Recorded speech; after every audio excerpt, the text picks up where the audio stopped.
हरे कृष्णा माता जी, हरे कृष्णा प्रभु जी। कार्तिक मास का चौथा 14वां अध्याय।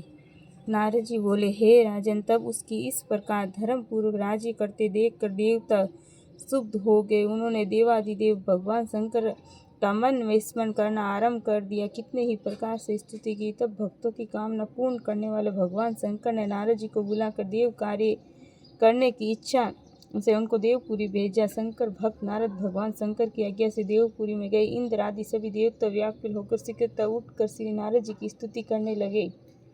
उत घंटा भरी दृष्टि से सबने नारद जी की ओर देखा। सबने अपने सब दुखों को कहकर उन्हें नाश करने की प्रार्थना की। नारद जी ने कहा, मैं सब कुछ जानता हूँ, इसके लिए अब मैं दैत्यराज जलंधर के पास जा रहा हूँ। ऐसा कहकर और देवताओं को आश्वासित कर श्री नारद जी जलंधर की सभा में आए। जलंधर ने श्री नारद जी के चरणों की पूजा कर हंसते हुए कहा, हे ब्राह्मण, कहिए आप कहाँ से आ रहे हैं और कहाँ पर आपने क्या क्या देखा, यहाँ कैसे आए और मेरे योग्य जो सेवा हो उसके लिए आज्ञा दीजिए। जलंधर के इस प्रकार के वचन सुनकर श्री नारद जी प्रसन्न होकर बोले, हे दानवराज महाबुद्धिमान जलंधर, तुम धन्य हो, क्योंकि इस समय सब रत्नों के भोक्ता एक तुम ही हो। हे दैत्य श्रेष्ठ, अब आप मेरे आगमन का कारण सुनिए कि जिसके लिए मैं आज यहाँ आया हूँ। हे दैत्यराज, मैं सच्चा से कैलाश पर्वत गया था, जहाँ 10,000 योजना में कल्प वृक्ष का वन है। वहाँ मैंने सैकड़ों कामधेनुओं को विचरते हुए देखा तथा ये देखा कि वन चिंतामणि प्रकाशित परम दिव्य अद्भुत और सब स्वर्णमय है। मैंने वहाँ पार्वती के साथ स्थित शंकर को भी देखा, जो सर्वांग सुंदर गौर वर्ण नेत्र और मस्तक व चंद्रमा धारण किए हुए। ये देखकर मुझे बड़ा आश्चर्य हुआ कि इनके समान समृद्धिशाली त्रिलोकी में कोई है या नहीं। मैं दैत्येंद्र, उसी समय मुझे तुम्हारी समृद्धि का स्मरण हुआ और उसे देखने की इच्छा से मैं तुम्हारे पास चला आया। ये सुनकर जलंधर को बड़ा हर्ष हुआ।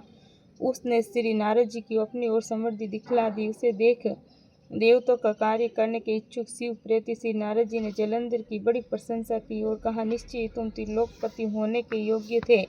तुम्हारे लिए ऐसा होना कोई विचित्र बात नहीं है। मैं नहीं कहता, मैं देखता हूँ कि और तो तुम्हारे पास सब कुछ है और किसी बात की कमी नहीं है। ऐरावत तुम्हारे पास है, उस सर्व घोड़ा तुम्हारे पास है, कल्प वृक्ष और कुबेर की निधि तुम्हारे घर है, मणियों और रत्नों के ढेर में तुम्हारे यहाँ लगे हुए हैं, ब्रह्मा जी का हंस युक्त विमान भी तुम्हारे पास है और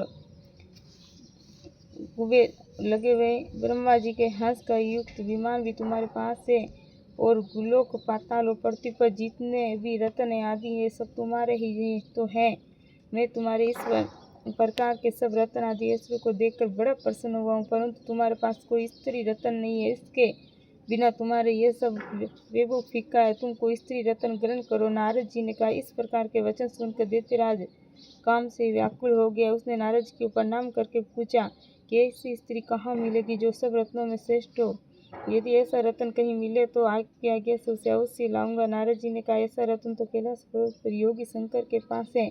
उनके सर्वांग सुंदर पत्नी देखकर पार्वती बहुत ही मनोहर है। उसके समान सुंदर मैंने आज तक नहीं देखी। शंकर से बढ़कर समृद्धिमान दूसरा कोई नहीं। उसके इस रत्न की महिमा तीनों लोक में कहीं पर भी नहीं है। तभी तो परम विरक्त आत्माराम शंकर श्री उसके वश में हो गए हैं। देवर्षि नारद इस दैत्य से ऐसा कहकर कार्य करने की इच्छा से आकाश मार्ग को चले गए। हरे कृष्णा हरे राम सीताराम।